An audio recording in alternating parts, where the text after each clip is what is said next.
Chine vs États-Unis, la bataille pour l'exportation des minerais africains. La Copper Belt, s'étendant de la Zambie à la RDC, demeure l'une des zones les plus prisées du monde en raison de ses richesses minérales. Les puissances mondiales se livrent une âpre compétition pour leur part de ce trésor convoité. Sur le continent africain, la course aux minerais stratégiques est en plein essor. Les réserves de cuivre et de cobalt de la Zambie et de la RDC jouent un rôle crucial dans l'alimentation des batteries électriques mondiales, ce qui explique l'intérêt de plusieurs acteurs pour l'exportation de ces minéraux.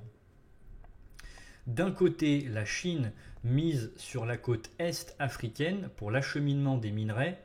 Dans les années 1970, Pékin a construit une ligne de chemin de fer reliant la Zambie au port de Dar es Salaam en Tanzanie, une ligne qui nécessite aujourd'hui des travaux de rénovation. Le président zambien a d'ailleurs abordé ce projet lors de sa visite en Chine en septembre dernier. Cette semaine, le gouvernement chinois a sélectionné une entreprise d'État pour négocier une nouvelle concession ferroviaire dans le but de transporter les minerais jusqu'au port de Dar es Salaam en Tanzanie. Cette initiative rivalise avec un autre acteur majeur, les États-Unis, qui cherchent à accroître leur influence dans la région.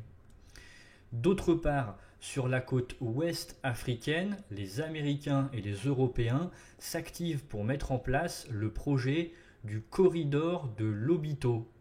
L'objectif est de relier les régions riches en minerais à ce port en Angola.